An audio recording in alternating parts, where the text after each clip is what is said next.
Senhor, igreja do avivamento. Oh, aleluia, glória a Deus.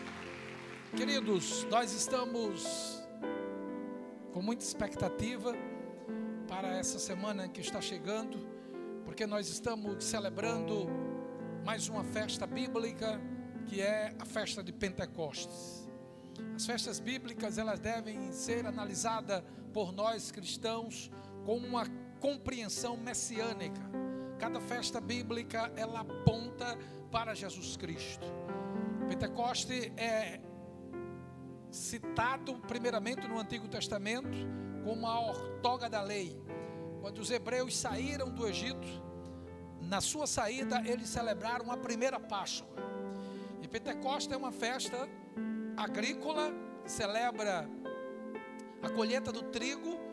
E ali, quando eles saem do Egito, eles celebram a Páscoa. E Pentecoste, Penta fala de 5, então 50 dias após a Páscoa, Moisés sobe ao Sinai e recebe a lei, a outorga, a entrega da lei. E ali Deus começa a trabalhar na vida dos hebreus e apontando para nós com uma visão neotestamentária. Pentecostes para nós cristãos é uma data extremamente importante, porque oficialmente a igreja nasce.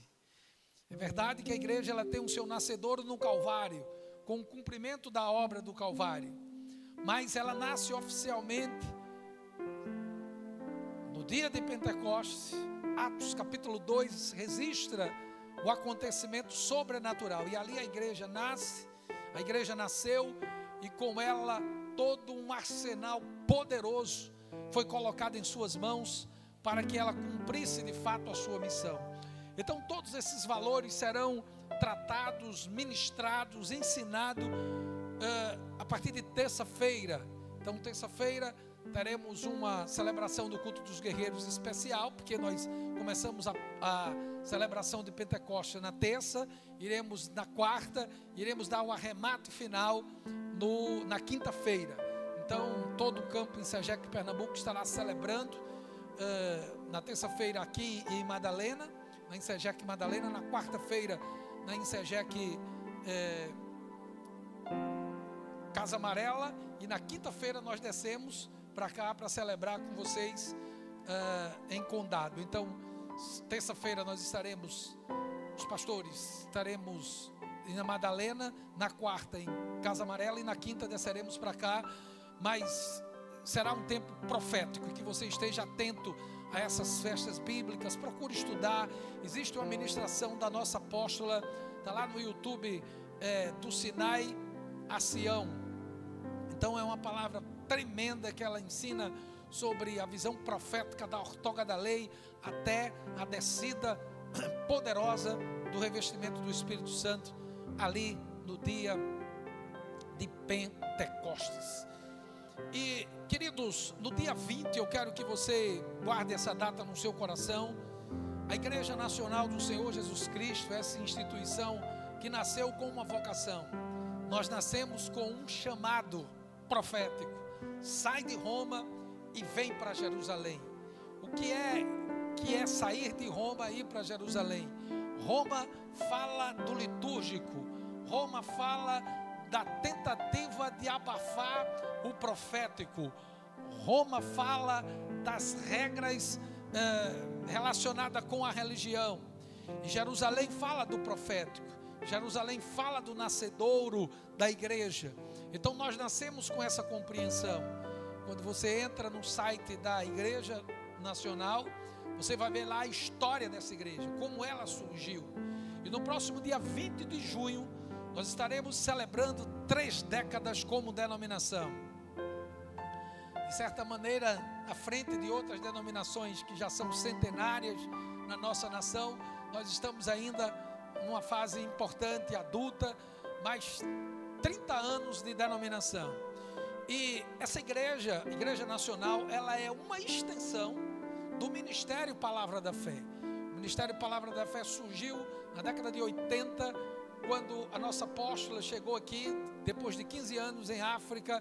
Ela aportou em Recife no ano de 1986.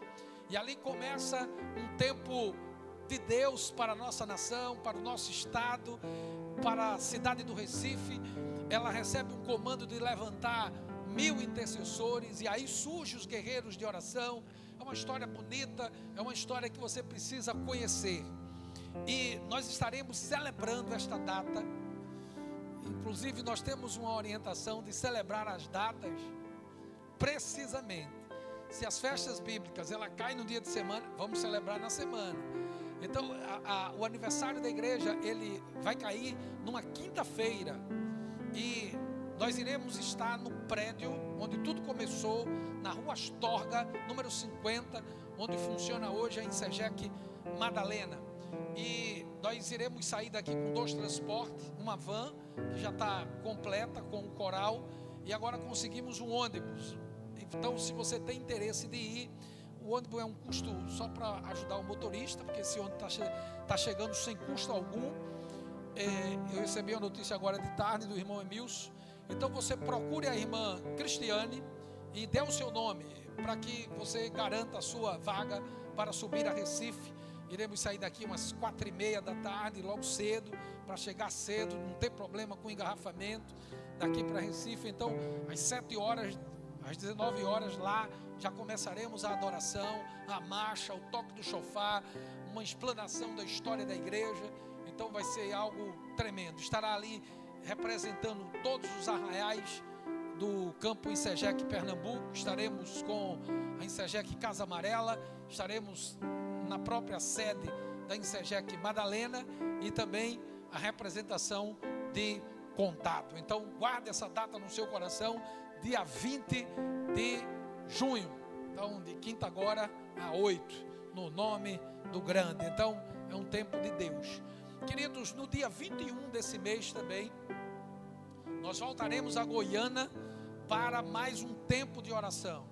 Todos os meses até novembro, que é o Congresso Regional Aviva Nordeste, todos os meses nós estamos na cidade de Goiânia, orando, proclamando, profetizando, fazendo uma santa ceia. Então no dia 21, é uma sexta-feira, nós estaremos lá já a partir das 5h30 da tarde, iremos estar até às 9 horas orando, profetizando, encharcando os ares daquela cidade com a palavra de Deus. Então, que você que é líder, e você que também não é líder e queira estar conosco, nós iremos falar mais sobre isso à medida que se aproxime o dia. Então, mas dia 21 estaremos ali, um dia depois da festa lá em Madalena. Nós iremos descer para Goiânia para ter um tempo de Deus. Tivemos a primeira reunião em maio, então vai ser maio, junho, julho, agosto e setembro, culminando com a grande celebração que será no dia 14, 15, 16 e 17, o tema Viva Nordeste, incendiando os ares da nossa região com a palavra profética. Não tenho dúvida do que nós precisamos hoje é de um avivamento. A igreja do Senhor, ela precisa de um avivamento. E eu já ministrei para vocês várias vezes sobre o porquê da necessidade de um avivamento. O que é que o avivamento traz e agrega quando ele vem. Então, diante de todo um quadro, de todo um cenário que nós vemos hoje dentro da igreja cristã evangélica, nós entendemos que precisamos de um avivamento. E há palavras proféticas que antes mesmo do arrebatamento da igreja, esta igreja do Senhor Jesus, a igreja lavada, regenerada, redimida, justificada e santificada pelo sangue do Cordeiro, essa igreja ela vai ter que passar por um avivamento. E esse avivamento vai vir uma grande colheita de almas. E aí sim, os profetas, aqueles que estão alinhados com a mensagem escatológica, eles advogam que aí sim virá o grande dia do arrebatamento da igreja do Senhor. Mas até lá precisa vir o grande arrebatamento, que é a porta, o catalisador para uma grande colheita. Mas antes que venha esse grande e esperado avivamento, nós já estamos clamando por um avivamento pessoal, um avivamento na igreja local, um avivamento no bairro, na cidade, no nosso estado. Esse é o nosso clamor, é aquilo que nós estamos orando já há muito tempo, e cremos que essas orações estão chegando ao trono de Deus, e logo logo nós aí iremos ver sinais desse avivamento. Então, que você possa estar preparado para esse grande e tremendo dia. Abra sua Bíblia no livro de Josué, capítulo 1. Estava essa semana orando e saltou ao meu coração esta palavra. Josué, capítulo 1, inclusive já foi tema do nosso congresso de homens, sede fortes, homens fortes e corajosos. Mas eu vou me deter na segunda parte do versículo. Eu não vou falar da força e da coragem. Eu vou falar na segunda parte. Abra a Bíblia. Aqui no retroprojetor estará passando a versão King James atualizada. Eu estarei com a versão NVT, nova versão transformada. Você fica com a sua versão, Bíblia aberta, porque nós iremos mergulhar aqui em alguns textos da palavra de Deus. Então, Josué, capítulo 1, versículo 9, a parte B. Não tenha medo, nem desanime, pois o Senhor, seu Deus, estará com você por onde você andar. Versão King James, você pode ler aí bem forte. Vamos ler todo o versículo na versão King James atualizada. Parte A e B, leia lá.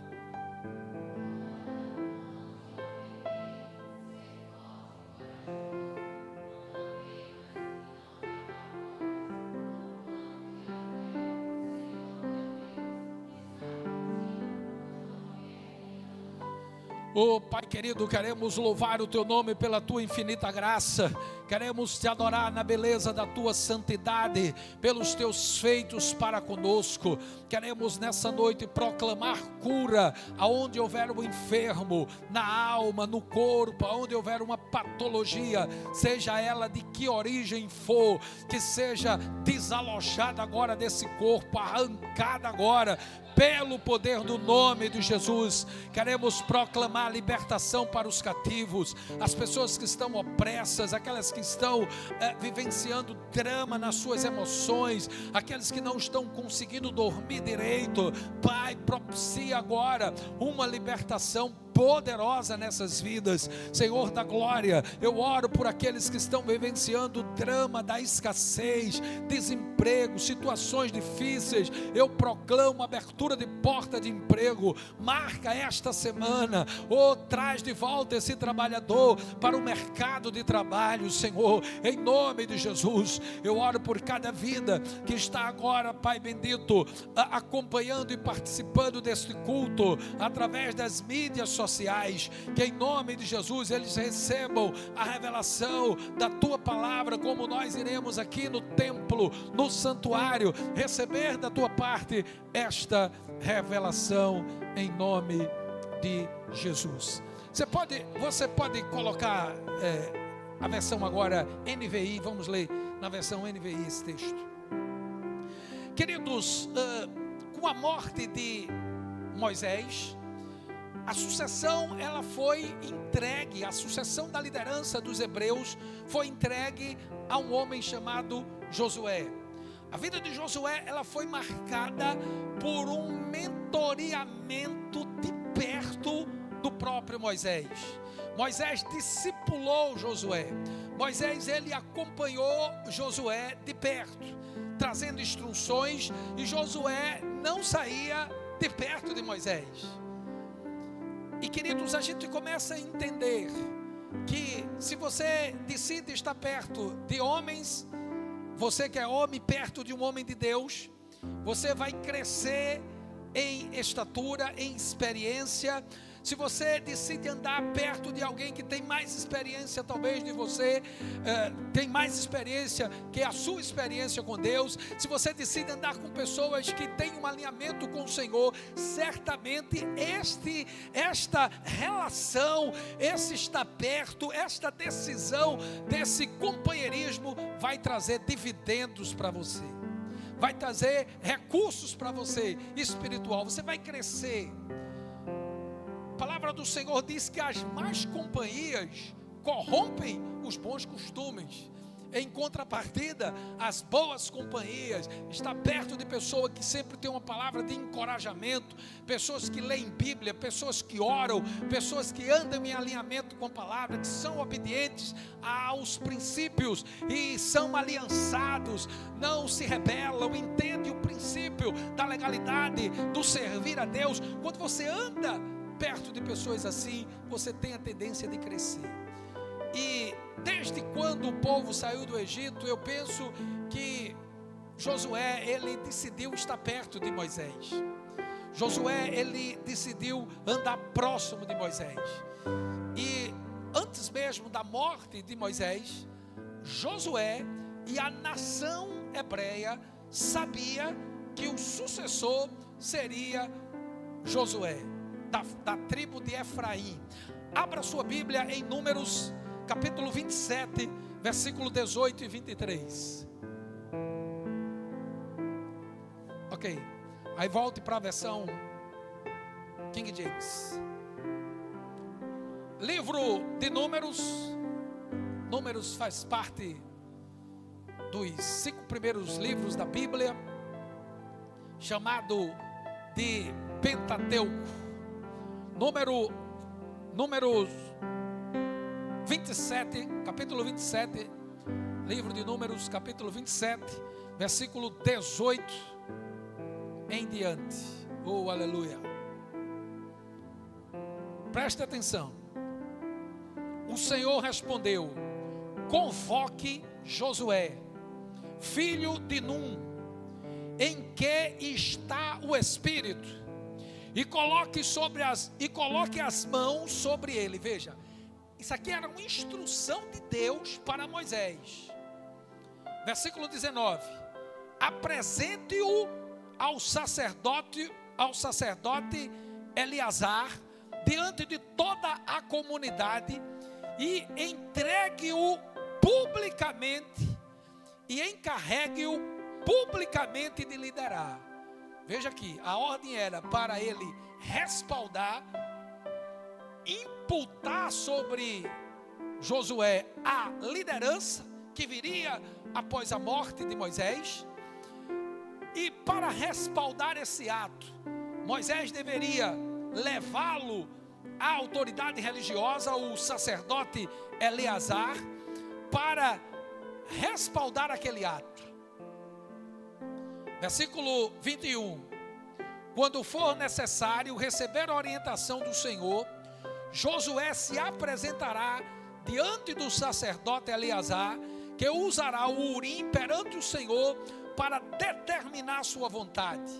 E pela palavra do sacerdote, pela palavra de Eleazar, que Josué e toda a comunidade de Israel decidirão tudo que devem fazer. Moisés fez o que o Senhor ordenou, apresentou Josué ao sacerdote Eleazar, e toda a comunidade colocou as mãos, aleluia, sobre ele e o encarregou de liderar o povo. É exatamente como o Senhor havia ordenado. Exatamente. Então você percebe aqui que há uma transferência de autoridade para Josué. Agora, por que Josué chegou a essa situação? Por que Josué foi tão privilegiado? O desafio era enorme, liderar aquele povo. Mas Josué tinha uma história ao lado de Moisés. Uma história de lealdade, uma história de obediência, uma história de afinidade no mesmo espírito. Josué entendia a importância da liderança de Moisés. Josué entendia que Deus colocou Moisés para liderar todo o povo. E que mesmo agora, Josué, estando sendo apresentado a toda a comunidade hebreia como sucessor e como alguém que agora estava também sendo revestido de autoridade, Josué sabia andar no seu lugar. Josué sabia esperar o momento correto para a tomada de decisões. Josué sabia o que falar nos momentos corretos, porque a Bíblia diz que o Espírito do Senhor estava sobre ele. Veja um episódio em Êxodo capítulo 33, segundo livro da Bíblia, capítulo 33, versículo 7 em diante. Queridos, tudo tem uma história. Tudo existe uma história por trás. E a palavra do Senhor diz: Moisés costumava montar uma tenda fora do acampamento, a certa distância dele, e chamava de tenda da reunião. Quem quisesse fazer uma petição ao Senhor, ia até esta tenda fora do acampamento. Versículo 8, sempre que Moisés se dirigia a essa tenda, todo o povo se levantava e permanecia em pé, cada um junto à entrada da sua própria casa, da sua própria tenda. Observavam Moisés até ele entrar na tenda. Logo que Moisés entrava, uma coluna, aleluia, de nuvem descia e ficava suspensa no ar. Que coisa tremenda! Ficava suspensa no ar a entrada da tenda, enquanto o Senhor falava com Moisés. Quando o povo via a nuvem, a entrada da tenda, cada um permanecia em frente à sua própria tenda e aí se curvavam. Versículo 11. Ali o Senhor falava com Moisés face a face, como quem fala como um amigo. Como um amigo. Depois Moisés voltava ao acampamento, porém, o jovem auxiliar Josué, filho de Nun, ficava na tenda. Você entende isso aqui? Você entende a revelação? Você quer galgar patamares de excelência dentro daquilo que Deus lhe chamou? Procure ficar perto dos homens de Deus, das mulheres de Deus. Procure ficar perto, aliançado, alinhado com aqueles que Deus coloca para lhe conduzir, para lhe liderar. E não saia da tenda, porque a tenda representava a presença do Senhor. Ali Deus falava face a face com Moisés, como quem fala como um amigo.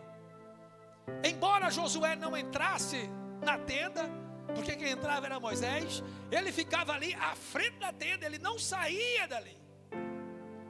E a tenda fala da presença.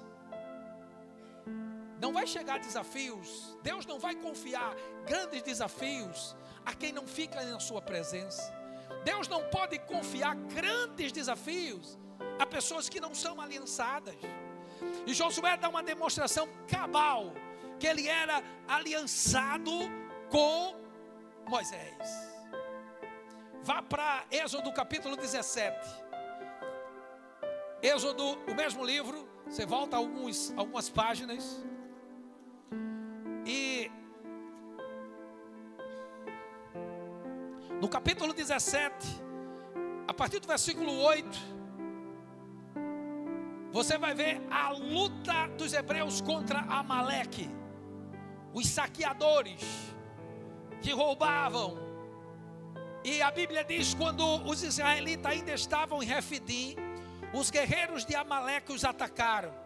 Moisés ordenou a Josué: escolha homens para saírem e lutarem contra o exército de Amaleque. Amanhã eu ficarei no alto da colina, segurando em minha mão a vara de Deus.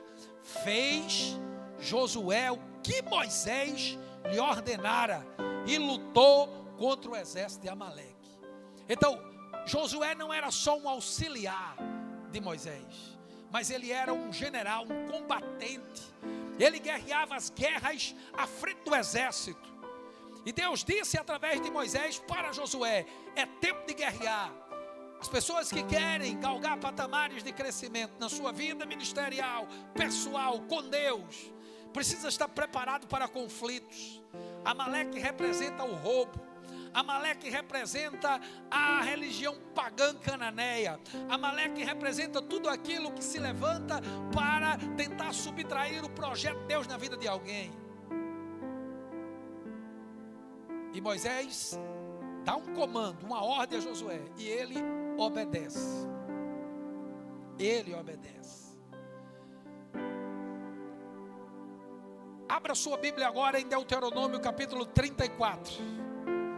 Estou vagando nesses textos até voltar para o texto base desta mensagem, para você entender a envergadura de quem era o homem Josué. Capítulo 34 do livro de Deuteronômio, último capítulo.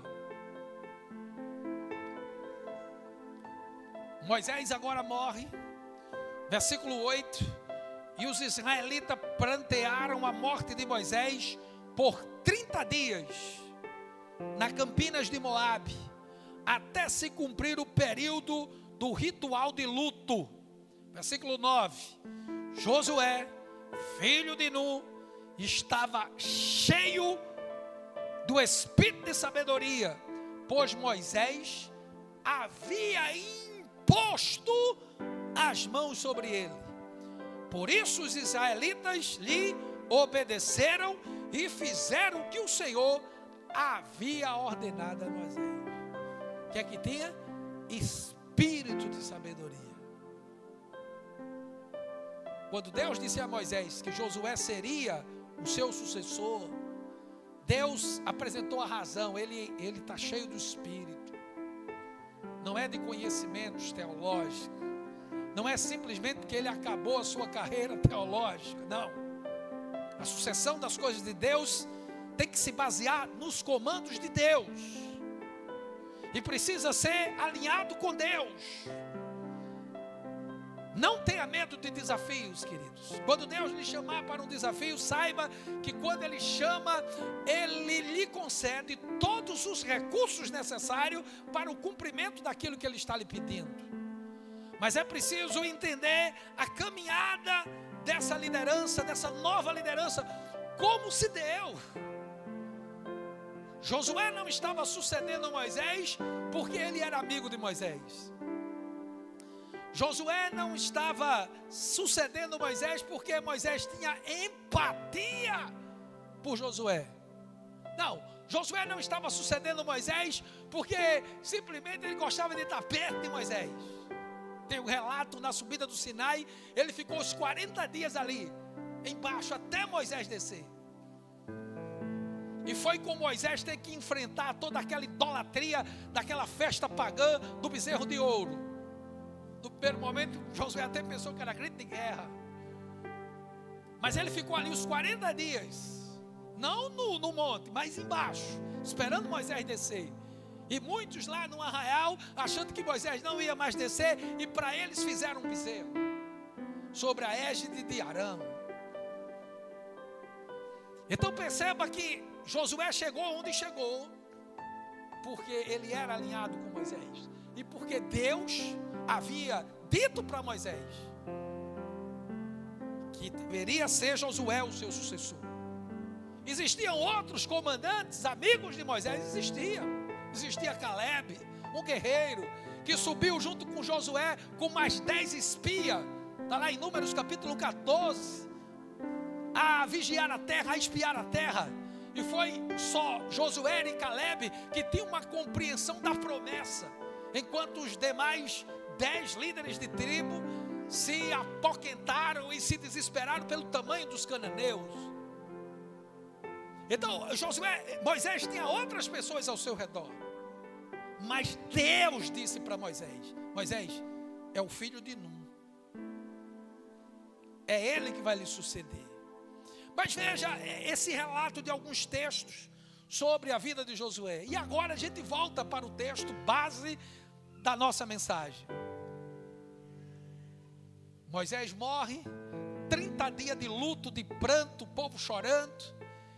E Deus, ele tem um diálogo franco com Josué, que começa a partir do versículo 1 desse livro.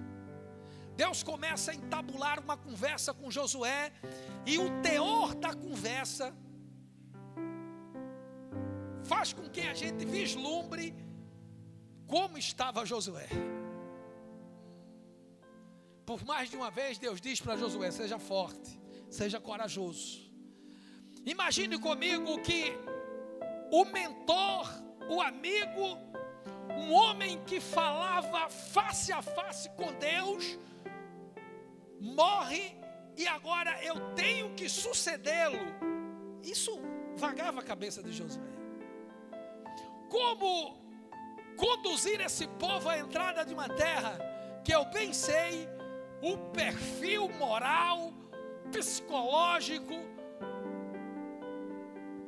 dessa multidão que durante muito tempo Josué viu Moisés conduzindo como líder. Tudo isso estava na cabeça de Josué. E a gente vislumbra que, embora ele não transparecesse isso, porque um líder, ele precisa não se apresentar como um super-homem, mas ele precisa em momentos agudos ser firme, ser forte, ser corajoso. Não que ele tenha que apresentar uma imagem que não se entristece, que não se abate com as crises, não. Mas há momentos que ele precisa se apresentar com tenacidade. E aquele momento exigia isso. E por mais de uma vez Deus disse: seja forte, seja corajoso.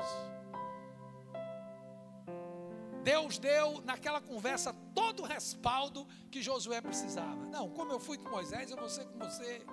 Depois você lê aí todo o capítulo. Não, eu estarei com você. Você vai galgar patamares de excelência. Agora, duas coisas aqui me chamou a atenção. Nesse versículo 9 do capítulo 1. Na última parte, Deus diz para Josué: Josué, olha, não tenha medo e não desanime. Queridos, nós temos um adversário que nós lutamos contra ele. E eu quero vos dizer que não é um adversário de carne e osso. Efésios capítulo 6 diz que a nossa luta não é contra principados e potestades. Perdão, a nossa luta não é contra sangue e carne, mas sim contra principados e potestades. Então você não luta contra o seu supervisor que lhe persegue. Você não luta contra o vizinho que lhe provoca. Você não luta contra aquela pessoa que lhe hostiliza quando você chega num ambiente, seja de trabalho ou até mesmo familiar. Sua luta não é contra sangue, não é contra carne. A nossa luta, Efésios 6,12 diz que é contra os principados e potestades. O mundo invisível. Ok? Os espíritos usam pessoas. E é fácil derrotar uma pessoa desanimada, com medo. Muito fácil. Porque uma pessoa com medo, ela fica paralisada. Como o exército de Israel, sob o comando de Saul, ficou paralisado 40 dias. Diante de um gigante que deplaterava, vociferava, gritava. De manhã, quando o dia amanhecia, ele começava a desafiar o exército hebreu. Por conta da sua estatura, por conta do seu armamento, ele trazia medo. E existe uma mensagem da nossa apóstola, apenas um tiro de pedra. Você deve ouvir essa mensagem. E ela diz nessa mensagem que Golias se apresentava de manhã para que a imagem do impossível, a imagem da impossibilidade fosse incutida na mente dos soldados hebreus. Então eles amanheciam vendo aquele monstro, aquela máquina de guerra, aquele homem imbatível, aquele filisteu que levou o exército filisteu a inúmeras vitórias. Então ele aparecia de manhã para que a imagem dele já fosse um choque na mente dos hebreus.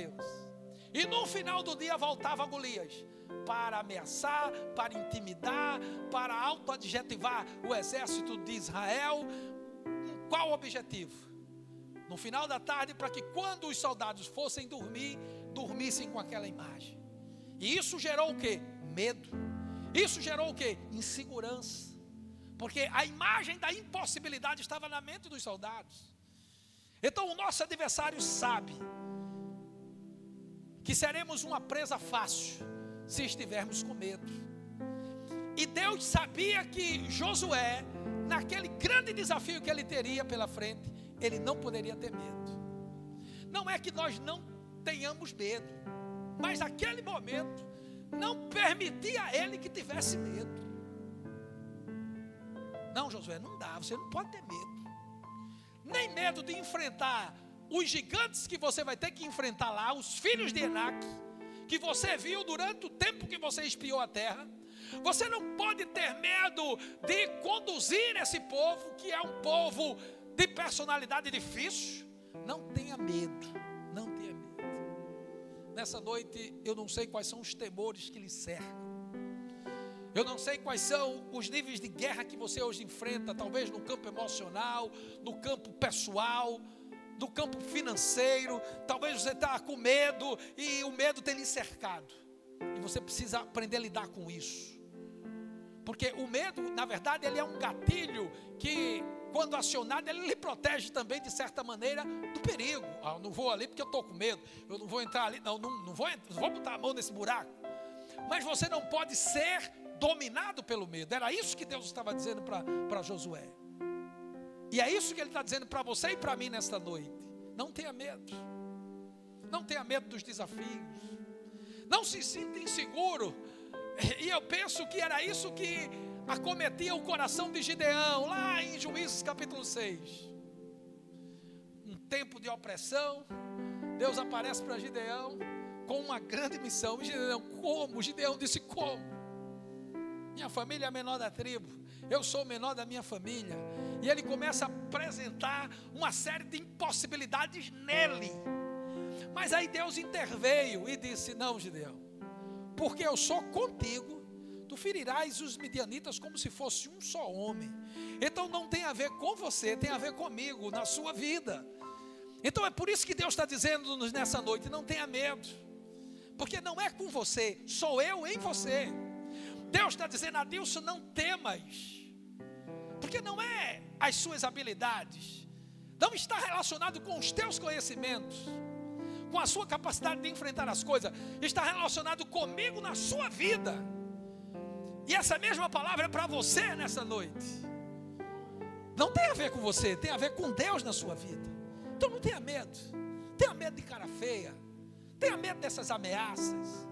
Não tenha medo dessas conversas que estão lá no corredor da empresa, que só fala de demissão. Não tenha medo desse diagnóstico que você está com ele em mãos e tem tirado-lhe o sono até a próxima consulta. Não tenha medo dessa situação financeira que você está passando, porque ela vai passar. E quero vos dizer, prepara o culto da vitória, porque tem milagre chegando aí, tem milagre chegando aí, tem milagre chegando aí. Só não tenha medo. O medo paralisa.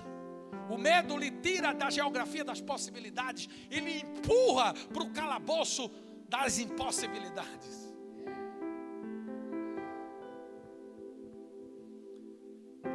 Abra sua Bíblia em Deuteronômio 31, versículo 8.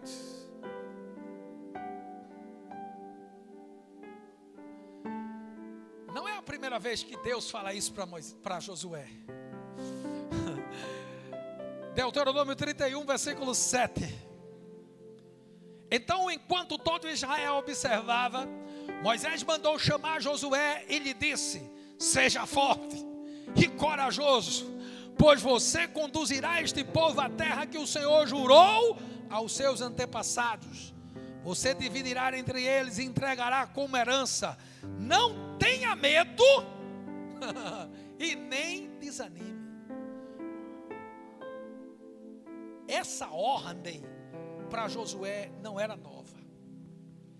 E não é a primeira vez que Deus está lhe dizendo e me dizendo: não tenha medo. Pare com essa insegurança.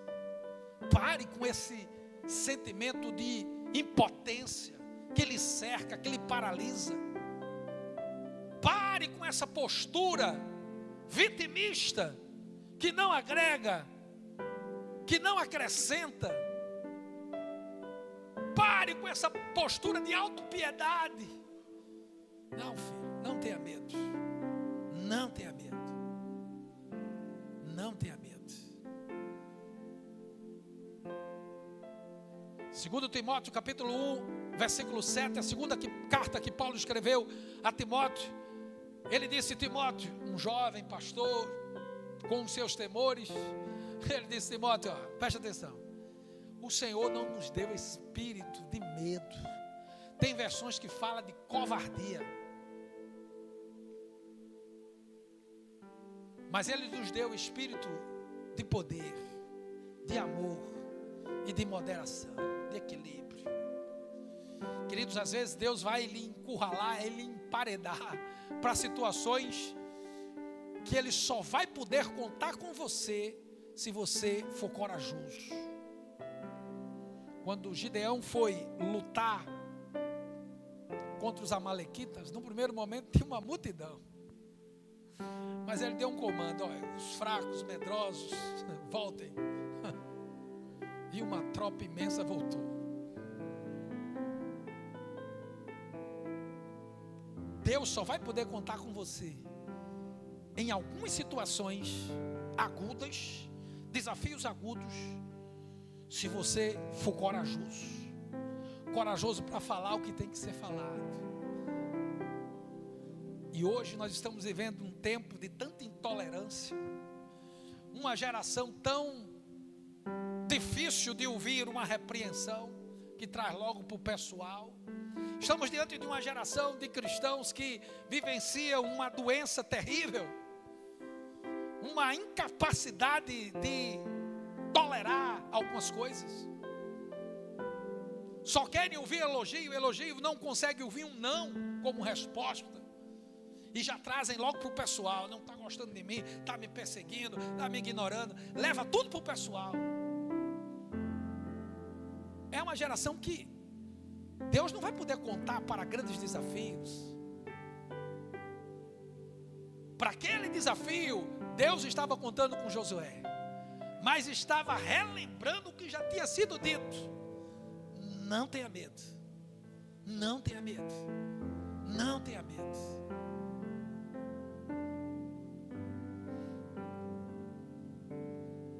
Não tenha medo. Nós tivemos e passamos pela misericórdia do Senhor por uma pandemia.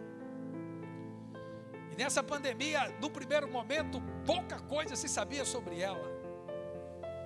Não se sabia o grau, o nível de contágio, como se dava. Somado a tudo isso, uma série de fake news, de notícias falsas vinham na internet. Cada coisa absurda, isso foi gerando medo nas pessoas. Um tempo de muito medo. Nós pastores fomos proibidos pelo Estado de celebrar cerimônias fúnebres. Queridos, no momento mais difícil de uma família, a perda de um parente, aquele momento que ela precisava de ter ali o guia espiritual, o pastor, o líder, para orar, para dar um abraço, nada podia ser feito. E exigiu de nós coragem para sair de casa, para fazer culto, e chegava muitas vezes, só tinham a câmera e os meninos da mídia. Coragem para ir em hospital.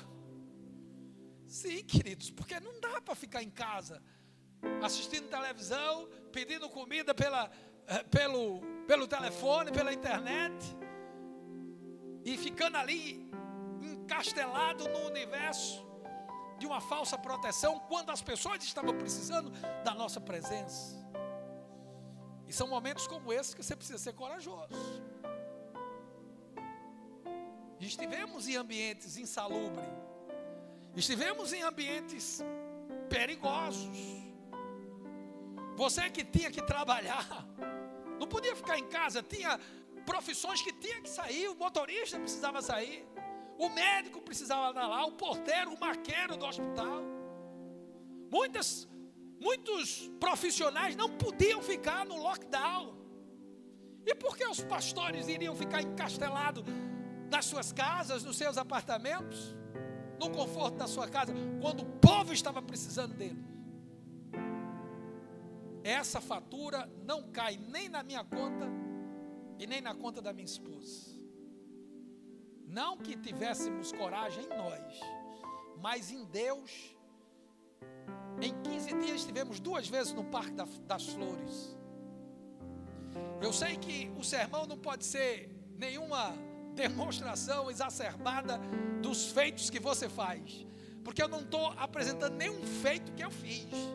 Eu estou apresentando os feitos de Deus na minha vida, porque eu entrei nesses ambientes e saí vivo. E estou aqui para lhe contar o que houve. Eu estive numa emergência do hospital e vi minha esposa abraçando uma família enlutada. E não tinha o que ser feito, irmão. O que aquela família precisava era de um abraço, mas não podia abraçar. Mas violamos a regra. Fazer o quê, irmão? Nos perdoe aí por isso. Então, queridos, há situações que Deus vai lhe chamar para ter coragem. Coragem. Não tenha medo. A outra coisa que Deus falou para Josué: Josué, não desanime. Você está enlutado. O mentor, o amigo morreu. É natural, queridos. É natural. O desânimo bate a porta de todo mundo. Não pense que eu estou todos os dias, os 366 dias da semana, sempre alegre. Às vezes a gente desanima. Desanima com a notícia que chega. Desanima muitas vezes com o líder que recua. Desanima muitas vezes por conta de uma notícia de alguém que se desviou. De alguém que outrora ministrava a palavra, era tão usado por Deus e hoje se encontra preso pelos tentáculos peçonhentos do pecado. Você se entristece. Você desanima algumas vezes quando você tenta, investe tempo, vai lá e espera muito e vem pouco. Você às vezes desanima. Você que está estudando música, às vezes você está lá na escala e vai, acha que está tudo muito bom e o professor diz, está errado. Você chega à conclusão, isso não é para mim, tem nem idade mais para isso, e desanima. Então o desânimo não é a grande problemática, porque todos nós desanimamos. O próprio Jesus se entristeceu. Quando viu a situação de Jerusalém, ele chorou.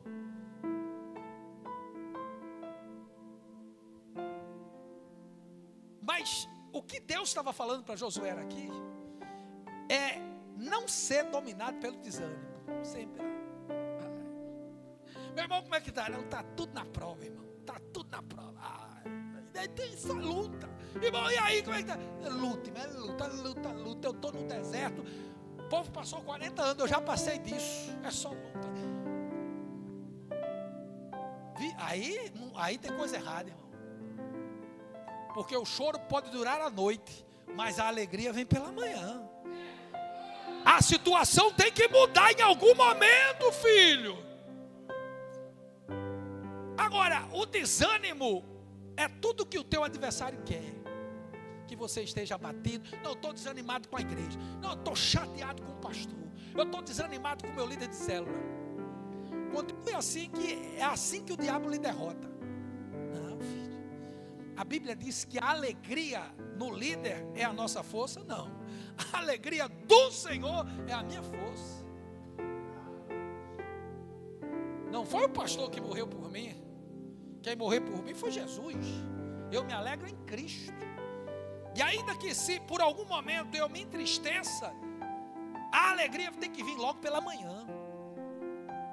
Então o Senhor estava dizendo: olha, Josué, não desanime. Você tem uma tarefa gigantesca. Você não vai precisar de nenhum esforço hercúleo para conduzir esse povo. Agora você não pode desanimar. Você não pode ter medo. Você sabe essas tribos. Não desanime. Você não pode ser deixado. Você não pode ser vencido pelo desânimo. Talvez você que hoje enfrenta um luto. Todos nós nascemos compreendendo o fato do ciclo da vida. Nascemos, crescemos, alguns conseguem envelhecer, outros não, e depois morrem. É um ciclo natural. Mas não sabemos lidar com a morte física. E muitas pessoas hoje estão tristes, desanimadas, não querem mais nada na vida porque perdeu um ente querido. Epa, para lá. Você pode perder tudo nessa vida. Se você não perder a sua fé, você não perdeu nada. Agora não pode estar desanimado. Não pode estar paralisado diante das situações adversas que surgem diante de você. Então Deus sabia que Josué estava triste. Senão ele não mandaria Josué não estar triste, desanimado. Porque Deus sonda o coração. Ainda que Josué não sinalizasse para as outras lideranças que passaram 30 dias pranteando o luto da morte de Moisés, não poderia agora Josué estar abatido. Não, eu tenho eu tenho um Jordão para enfrentar. O primeiro obstáculo é o Jordão, depois Jericó, e por aí vai. Então eu não posso estar desanimado. Ele não poderia estar desanimado, queridos. Esse seu desânimo tem tirado a sua capacidade de criação. Esse seu desânimo tem tirado de você o papel de mulher, de esposa, só vive desanimada. Esse seu desânimo, diante de um quadro que você olha ao seu redor, tem roubado de você algumas coisas que Deus quer lhe conceder, filho. Então não desanime. Não desanime. Não se abata. Não se abata. 2 Coríntios 4:8. Segunda carta que Paulo escreveu à igreja na cidade de Corinto.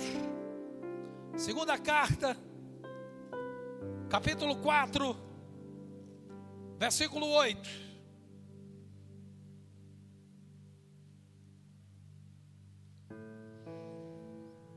Oh, aleluia! De todos os lados, de todos os lados somos pressionados por aflições, mas não somos esmagados. Tem versões que diz, somos pressionados, mas não somos desanimados. Porque há situações que as pressões vêm e você está proibido de desanimar, irmão. Não, você vai desanimar em outro momento, mas quando for pressionado, não desanime. Porque senão as pressões lhe esmagam.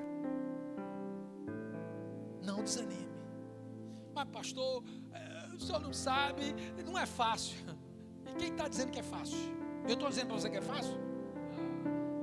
Mas eu estou lhe dizendo que é possível. Eu estou dizendo que é possível. Porque Deus é contigo. Quando Deus disse para Josué, não, seja forte, seja corajoso, não se apavore, não desanime, porque eu estou com você. Eu vou com você. Não, você não vai só. Eu sei quem é esse povo mais do que você, Josué. Eu sei que é que ele espera lá em Canaã mais do que você, embora você espiou a terra. Eu sei. Então, tranquilo. Muita tranquilidade nessa hora, Josué. Pô, eu estou contigo, eu estarei com você. Por onde quer que você for, eu vou estar com você. É por isso que eu estou lhe dando essa ordem. Não desanime, nem se apavore. Agora, queridos, eu quero encerrar essa mensagem trazendo um alerta para você. Sim, porque o nosso compromisso é com a palavra. Nós não temos compromisso com nada fora da palavra. Palavra é a base. Palavra é o roteiro. Bíblia é o roteiro. Precisamos ter muito cuidado, queridos. Quando Deus está dizendo para Josué, Josué, não tenha medo, não se apavore, é porque Deus sabia que Josué estava triste. É porque sabia que Josué estava com medo. Só que o momento não era para ele ter medo, nem para ficar desanimado. Não é que Deus esteja repreendendo ele por ele estar naquela situação. Porque às vezes nós temos temores, inseguranças. Eu já falei isso aqui.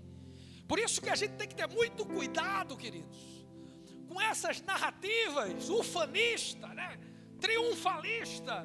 Eu fiz, eu faço, comigo a coisa anda. Eu boto a mola para, eu boto a moinha para moer, comigo a coisa conta. Cuidado com esse discurso. O sujeito só fala vantagem.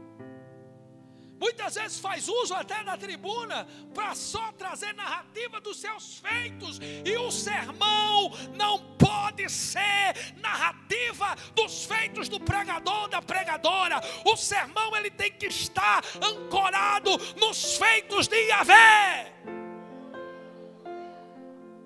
Mas os adeptos ao triunfalismo, que é um dos tentáculos da teoria da prosperidade material, eles gritam, eles deblateram os seus feitos.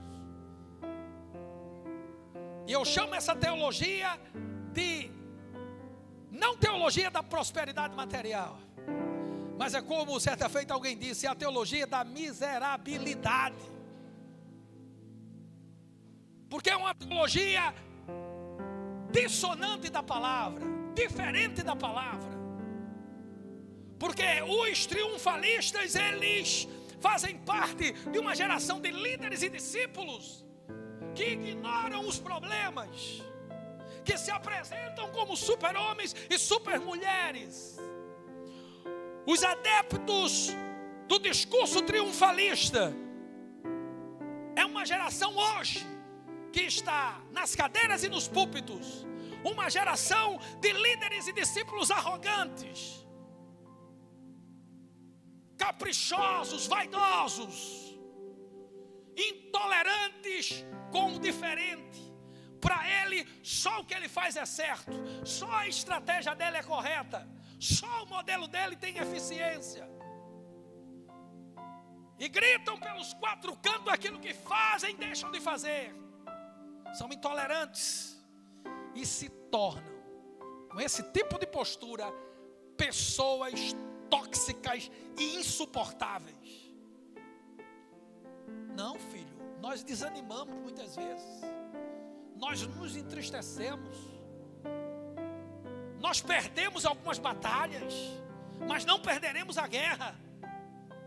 Eu preciso que você olhe por mim, eu não tenho resposta para tudo. A Insegec Campo Pernambuco não é perfeita. A igreja, por estar lotada, por o campo estar, não, isso não sinaliza nada, queridos. Porque a igreja de Sardes tinha fama que vivia, mas estava morta. A igreja de Laodiceia era vaidosa pelas suas conquistas. E Deus disse, eu estou a ponto de vomitá-los. Esses líderes triunfalistas, eu tenho um recado para eles. Deus está ao ponto de vomitá-los pelos teu excesso de vaidade. Deus está prestes a vomitá-los. Porque não seremos julgados pelo número de membros que temos, igreja. Nós seremos julgados pela nossa fidelidade ao Senhor e à sua palavra. Os triunfalistas ignoram o desânimo e o sofrimento. Ignoram até aquilo que Jesus disse, no mundo tereis aflições. Porque eu vou ter uma narrativa só, não, irmão, ore por mim, eu passo lutas, eu tenho coisa que eu não sei o que fazer, mas os meus olhos estão postos no Senhor. Eu desanimo muitas vezes, embora a base do nosso ministério, o slogan é marchando e dando glória. Mas às vezes desanimamos, e qual é o problema? Isso não me faz menos importante aos olhos de Deus, porque esses triunfalistas ignoram o que Paulo certa feita falou à igreja de Roma. Os sofrimentos do presente século. Tem sofrimento, filho, tem sofrimento. Por que não tem? Você passa desafio no seu casamento, você passa dificuldade com a sua vida financeira, profissional, mas é um crente em Jesus. E qual é o problema nisso tudo? Qual é o problema? Esse discurso de que, não, eu tenho só que triunfar. Não. Não, filho, cuidado com essas coisas, para você não se tornar adepto da teologia da miserabilidade. Vaidosos. Eles ignoram até as palavras de Jesus. Quando Jesus disse, no mundo tereis aflições, agruras, lutas. É, filho, lutas. Mas tem de bom ânimo que eu venci o mundo. Essa é a promessa. E ponto final, irmão. E ponto final. Quando Deus disse para Josué, não tenha medo e não desanime, é porque Deus fez a leitura do coração de Josué. Filho, eu sei que tu estava ali com Moisés, tu ficasse ali na tenda, tu subisse, tu não fosse para o monte, ficasse 40 dias lá embaixo. tu junto com Caleb fosse os únicos que trouxeram a memória a promessa. Tu é joia, Josué. Mas você não pode ter medo agora. Você pode ter tudo nesse momento, menos medo. Porque a envergadura do desafio é grande. O teólogo e pastor, escritor daquele livro sobre fome e sede por Deus, através do jejum e da oração, John Piper, ele taxa esses triunfalistas de hedonistas cristãos. O hedonismo era uma crença filosófica grega que ignorava a dor. Não tem dor, tudo é prazer pelo prazer, e mergulhava na onda. Porque esses triunfalistas, eles acham que Deus vai ser mais glorificado se você sempre estiver alegre. Não, eu estou alegre. A alegria do Senhor é minha força, eu não posso me entristecer. Pode, filho. Pode desanimar. Não deve ficar desanimado. Não deve ficar triste, mas se entristece. Eu não consegui terminar o funeral de papai. E olha que papai foi um pai ausente. Eu desabei ali, finalizando as últimas palavras. Eu não consegui terminar. Quem terminou o funeral foi minha esposa. Mas isso me faz menos importante do que ela? Não. Chorei ali no momento, me entristeci. Então, queridos, vamos encarar cada coisa dentro do formato de Deus. O que você passa hoje, escute bem, Deus lhe trouxe aqui e fez você assistir esse sermão, ou depois, ou está assistindo ao vivo, para lhe dizer, a situação que você está hoje não lhe permite. É Deus dizendo para mim e para você, vocês estão proibidos nisso aí, de ter medo e de desanimar. Porque se você desanima e tem medo, você vai ser abatido. Fique em pé no nome grande. A mensagem foi dada, irmão. Quem tem ouvidos, ouça o que o Espírito diz à igreja.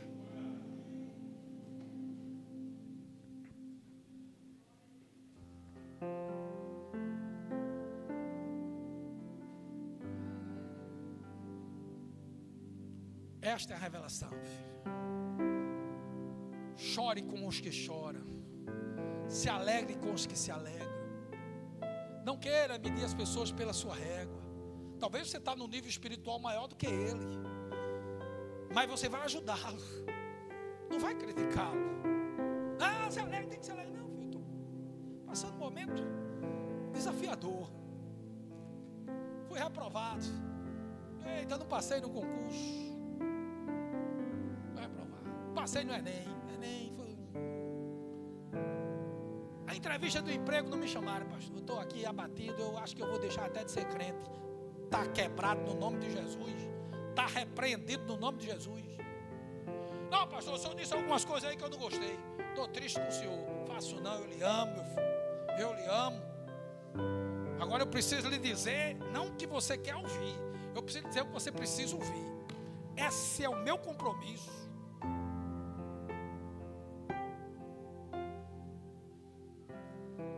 Você vai sair por aquelas portas, entendendo a revelação do que Deus lhe falou. São só ameaças. Eu não já lhe disse que vou adiante de você? Assim dizia Yahvé, Isaías 45. Eu não já lhe disse que estou indo adiante de você, ou seja, estou indo na frente. Você vai atrás. E eu não estou indo na frente por ir como um estandarte. Não, eu estou indo, assim dizia Yahvé, aplainando os montes. Então eu estou indo para você andar em alta velocidade. Eu estou aplainando. Bota a quinta.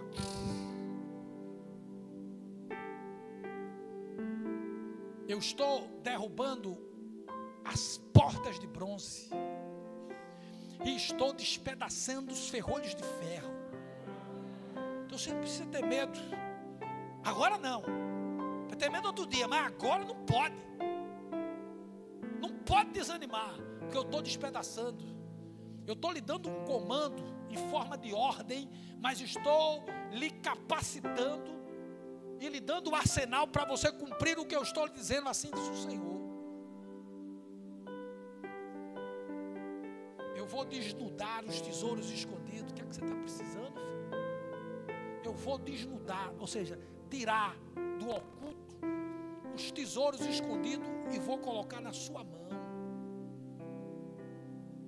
Entenda o que Deus está nos dizendo.